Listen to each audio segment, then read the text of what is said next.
Merci de m'avoir invité et de me donner l'occasion de partager cet après-midi donc deux choses. Tout d'abord mon parcours, comme ça vous pourrez me connaître davantage et puis saisir quelques éléments qui expliquent mon ministère et comment qui explique ce qui va étayer un petit peu mes réflexions.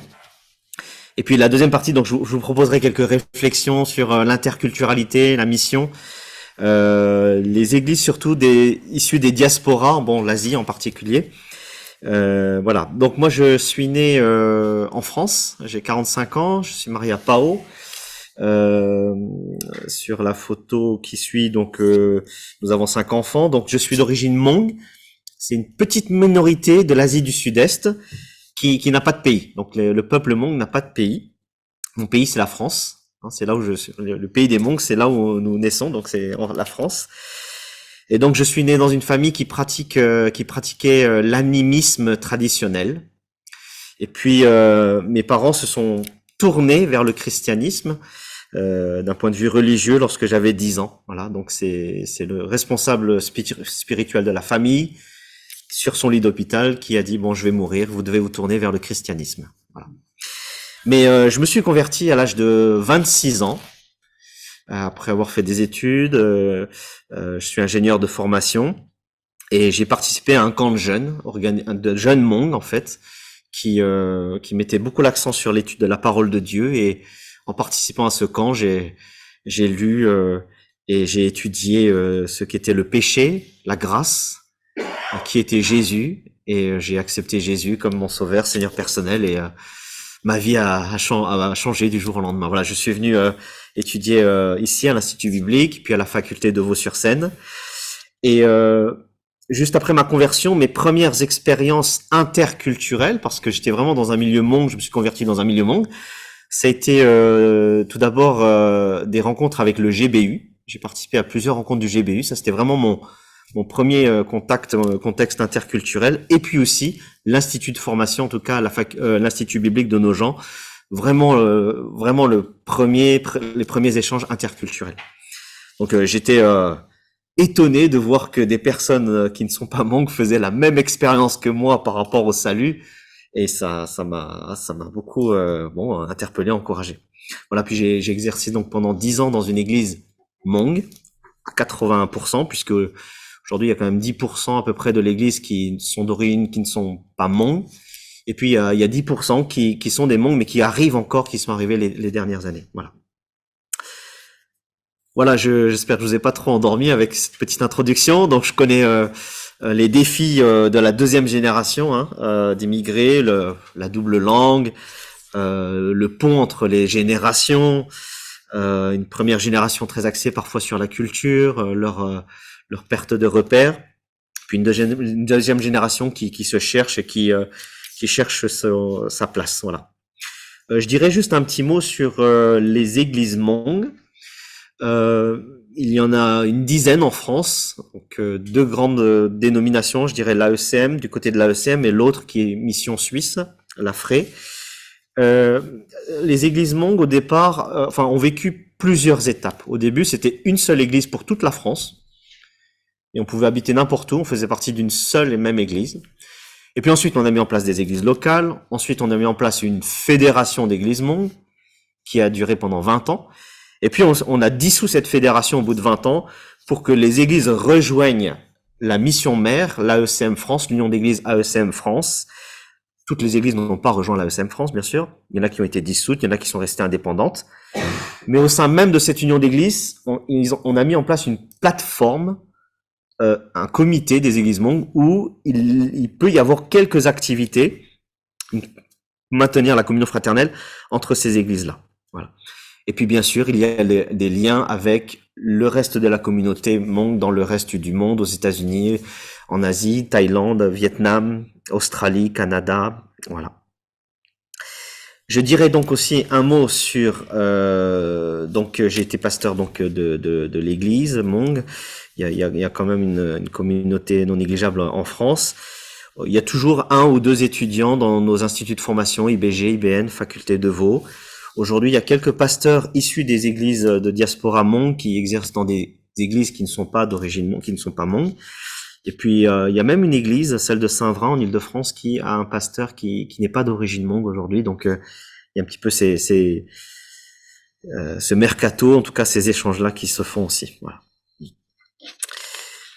L'AECM France, l'Union d'églises, dont je suis le président aujourd'hui, comporte 42 églises. Et c'est vrai qu'elle a une particularité, donc c'est une famille internationale, elle est présente un peu partout dans le monde. Mais en France, elle a une particularité, c'est qu'on a pas mal d'églises dites issues des diasporas. Donc anglophones, kabyles, chinois, vietnamiens, cambodgiens, diaspora africaine, etc. Donc nous avons 16 églises typiquement francophones, mais le reste, c'est soit une double, soit en langue, je dirais, pas le français, autre que le français, ou bien des fois c'est vraiment traduit, c'est bilingue. Voilà. Donc voilà où je suis aujourd'hui. Je travaille donc avec une équipe qui est multiculturelle. Donc vous avez certainement vu une photo du CA. Une carte aussi qui localise un petit peu les églises de l'AECM France un peu partout en France. Voilà, 42 églises, les couples pastoraux, quelques implantations et des étudiants sur le territoire. Donc nos rencontres, chacun peut être un peu dans son coin, mais il existe des moments fraternels où tout le monde se retrouve, des cultes, des journées fraternelles, comme en région parisienne au sud. Le week-end des femmes, jeunesse aussi bien sûr. Le groupement pastoral uni. Donc là, je mets quelques photos pour un petit peu visualiser ces événements-là, pour vous montrer comment ça se passe. Alors, mes peines et mes joies concernant l'interculturel, en tout cas, comment j'ai vécu quelque part la mission transculturelle dans mon parcours. Il y a de bonnes choses, et bien sûr toujours des choses améliorées. Alors il y a des points communs entre ce que j'ai vécu dans le monde et ce que j'ai vécu aussi dans l'Église. Dans le monde, en tant qu'asiatique, on passe souvent inaperçu. On est les discrets, les gens qui créent pas trop de soucis. Parfois on s'intéresse à moi aussi, mais dans l'Église aussi c'est pareil. Des fois on passe un peu inaperçu, mais des fois on s'intéresse aussi à nous. Et puis on a des blessures dans le monde, comme aussi parfois dans l'Église. Mais du côté de l'Église, globalement, j'ai senti vraiment un très bon accueil, très bon accueil généralement. J'ai vu l'importance et le rôle clé des instituts de formation, l'Institut biblique, la faculté de Vaud. Alors on nous a donné la parole, on ne nous a pas forcément jugé sur qui on était, on a aussi misé parfois sur nous. Et c'était vraiment l'Institut biblique, en tout cas ces genres de rencontres, le GBU aussi, est l'endroit pour vivre ces expériences d'interculturalité. Vraiment, j'ai vraiment apprécié cela. J'ai vraiment apprécié les dialogues avec les responsables de tous ces instituts-là. On est entendu. Et quand on parle aussi de nos soucis, il n'y a pas de jugement. Les gens aussi ne veulent pas forcément, les responsables ne cherchent pas à imposer une solution, forcément. Et je vois que l'Église, en tout cas, depuis que je me suis converti, a toujours pris à cœur, même si c'est dans une moindre mesure, cette question de l'interculturalité. Je me souviens du DMU, du département missiologique urbain, des réunions avec le CNEF sur les églises issues de l'immigration. Donc moi, j'ai senti ce travail-là, cette écoute, ce dialogue. Au niveau de l'AECM France, Michel Viguier, mon prédécesseur, a fait un travail vraiment remarquable de relation avec toutes ces églises dites issues de l'immigration. Sa porte était vraiment ouverte. Il est venu aussi. On mange ensemble. Je vais dormir chez lui. Il vient dormir chez moi. Il y a vraiment un travail remarquable qui a été fait. Alors, je me suis toujours posé la question est-ce que je suis arrivé là où je suis par défaut, hein, si je me pose un peu cette question, parce qu'il n'y avait pas assez d'autochtones hein, pour cela, ou est-ce que je suis vraiment là pour mes compétences aussi? Mais en tout cas, voilà, c'est une question que je me pose aussi par rapport à cette façon d'avancer. Voilà. Mais il y a aussi des peines aussi. On me confond parfois bon, alors on me demande est-ce que je suis chinois aussi, bien sûr, ça arrive. Ça m'est arrivé aussi d'avoir des incompréhensions dans mes dialogues. Je me souviens lorsque mon père était malade et qu'avec mon épouse, on a décidé de retourner habiter chez mes parents, une épouse de pasteur nous a dit, ben moi, si j'étais ton épouse, je divorcerais. Voilà, tout simplement. Donc il y a des choses comme ça qui choquent et qui peuvent rester. Je me souviens aussi d'un DMU où j'avais participé. Et la seule chose que j'ai retenue ce jour-là, c'était que les églises ethniques n'étaient pas bibliques. Et ça m'avait vraiment fait quelque chose. Je m'étais, bon, je raccourcis peut-être, mais c'était à la fois choquant, mais je me disais mince, c'est difficile. Bon, il y a des obstacles comme ça, des difficultés. Voilà, bon, un peu mon parcours, mais vraiment, je voudrais pas clipser le reste qui a été vraiment très très bon dans les dialogues entre évangéliques et au niveau de nos instituts. Je suggère ici quelques réflexions personnelles par rapport à tout ce qui est mission interculturelle, et ce n'est pas applicable que pour moi en tant qu'asiatique, mais quelque part pour les églises dites des diasporas d'une manière générale. Tout d'abord, bien sûr, un rappel à une certaine sensibilité. Alors, ça ne veut pas dire qu'on doit connaître toutes les cultures asiatiques, mais tout simplement être conscient et au courant des défis auxquels les minorités ou les diasporas ou les peuples déplacés sont confrontés. Donc voilà, donc peut-être ne pas généraliser, ne pas aller juger à la va-vite, mais voilà, moi je pense que ça c'est vraiment l'aspect, je dirais, amour fraternel qui me semble venir en priorité lorsque on parle de cette mission interculturelle. La deuxième réflexion que j'ai par rapport à cette mission interculturelle, c'est vraiment l'idée de pousser ou de oser quelque part la réflexion théologique à ce sujet. Alors, hier encore, j'étais avec Rachel Carlier et Clément Dietrich du CNEF et on se posait encore la question sur quel lexique utiliser pour parler des églises dites autrefois ethniques, ensuite de la diversité, issues de l'immigration, aujourd'hui c'est des diasporas, et comment parler aussi des églises qui sont ici aussi en France. Est-ce que ce sont des églises indigènes, autochtones, non diaspora? Bon, pour lui, Paul c'était juif et non juif, peut-être il faudrait vraiment réfléchir sur cela. Mais cette réflexion théologique, je dirais aussi par rapport à notre ecclésiologie. Et sauf erreur de ma part, bon, il faudrait poser la question, mais peut-être mettre en avant le fait peut-être qu'une église dite issue des diasporas n'est pas moins église qu'une église multiculturelle. Et je crois que parfois, on prône un peu l'église multiculturelle comme peut-être le modèle parfait. Pour moi, pour ma part, il me semble que l'église, dans sa nature, dans son ADN, est multiculturelle. Et l'idée, c'est de comment accompagner une église dite issue des diasporas à vivre cette multiculturalité, quelque part. Et donc, je pense qu'il y a une réflexion à pousser, revoir aussi notre ecclésiologie par rapport à cet aspect-là, donner un cadre théologique à ces églises dites issues des diasporas. Moi, je pense que, comme je l'ai évoqué tout à l'heure, le regard qu'on a sur les églises des diasporas est de dire que tout simplement, c'est peut-être qu'elles sont moins églises ou peut-être pas bibliques. Ça c'est vraiment exclure déjà quelqu'un ou quelque chose du corps du Christ, et avec lequel on aura plus de mal à travailler si on part sur ce genre de fondement. Voilà. La troisième réflexion que j'aimerais évoquer, c'est l'idée de mettre en avant une progression, un parcours évolutif quelque part des églises dites des diasporas. Bon, moi qui l'ai vécu en tant qu'asiatique dans des églises mondes, je pense qu'il est pertinent d'avoir une vision globale, quelque part presque une modélisation des étapes pour que les églises dites des diasporas puissent être comprises, accueillies, impliquées dans la vie du pays, en tout cas en France.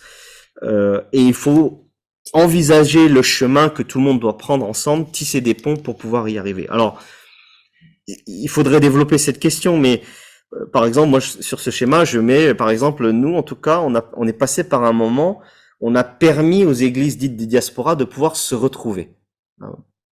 par le manque de repères, les barrières linguistiques. Ensuite, il y a aussi cette idée de tisser des ponts solides entre ces églises de diaspora et les églises déjà en place, et surtout la recherche, détecter des personnes clés. Et être intentionnellement, en tout cas, de manière réfléchie et stratégique, vers des personnes clés, aussi bien côté diaspora que côté non diaspora. Ensuite, il y a toute cette idée d'impliquer les églises des diasporas dans une certaine mesure, au niveau de leurs responsables, leaders, au niveau de toute l'église, mais on n'aura pas tout le monde, mais de vivre peut-être des choses ensemble d'une fois que les relations sont établies. Et enfin, ce que je vois aussi aujourd'hui, très important dans ce processus, et je pense que c'est une bonne chose de le garder visible, c'est de réutiliser, de redéployer les acquis. C'est-à-dire que moi, par exemple, qui suis issu d'une église dite de diaspora, une fois que j'ai des ponts solides, je suis impliqué, je vous avoue que moi-même, je commence à avoir le regard de l'autochtone différent sur les églises des diasporas qui arrivent.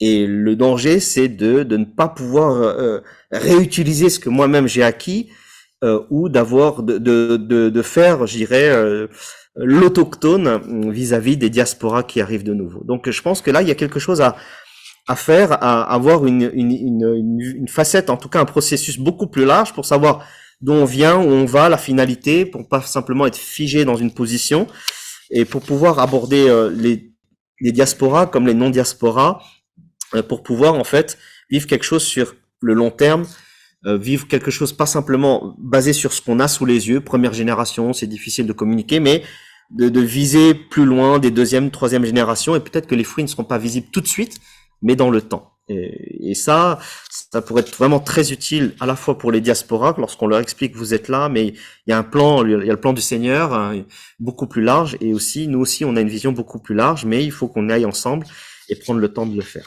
Voilà, ça me semble vraiment très très pertinent pour une approche à la fois pratique, mais bon, missiologique aussi.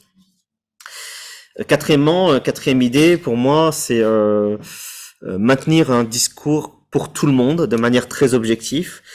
J'aimerais juste rappeler que voilà, lorsqu'on invite les églises des diasporas à faire des efforts, l'invitation est égale et équivalente pour les églises dites non diaspora ou autochtones aussi.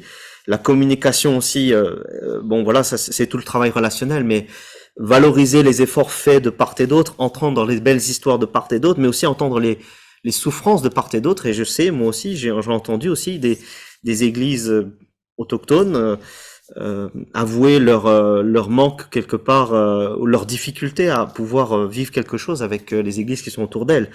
Et peut-être parce qu'elles sont pas formées ou accompagnées, ou elles n'ont pas les outils pour le faire. Et donc il faut aussi entendre leurs difficultés et les accompagner aussi de ce côté-là. Enfin, une dernière idée pour notre réflexion cet après-midi, c'est ce côté, je dirais, être intentionnel dans cette mission interculturelle avec les églises dites des diasporas comme les églises autochtones.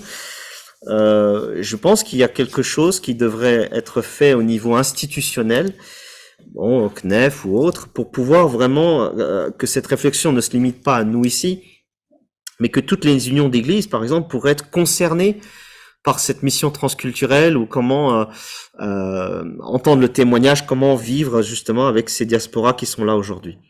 Les instituts de formation aussi, je pense, ne sont pas en reste, et je devrais intentionnellement préparer leurs serviteurs, ou en tout cas les futurs serviteurs, qui de toute façon, d'une manière ou d'une autre, seront confrontés à vivre cette mission interculturelle sur le terrain à un moment ou à un autre. Et donc proposer des outils, les équiper, les préparer les délégués départementaux.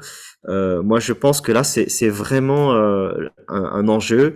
Et plutôt que de témoigner ou d'être tout simplement en réaction par rapport à ce qui se fait déjà, être proactif dans nos écrits, dans notre théologie et dans notre préparation. Voilà un petit peu comment je vois les choses de par mon parcours, les étapes que j'ai vécues, bon, les joies et les peines aussi, mais aussi quelques réflexions qui me semblent pertinentes pour aborder non seulement la diaspora asiatique, parce que bon, je voulais prendre un peu de hauteur et pas simplement aller sur des ressentis, mais prendre de la hauteur et vous proposer toutes ces réflexions. Voilà, il me semble que l'accueil, l'effort de tous, voilà, c'est l'affaire de tous et je suis persuadé qu'ensemble on peut faire quelque chose. Voilà, j'ai mis une petite bibliographie à la fin que vous pourrez retrouver avec le diapo. Merci pour votre attention. Voilà. Merci. Et je suis à votre disposition pour répondre à vos questions, vos remarques, vos suggestions.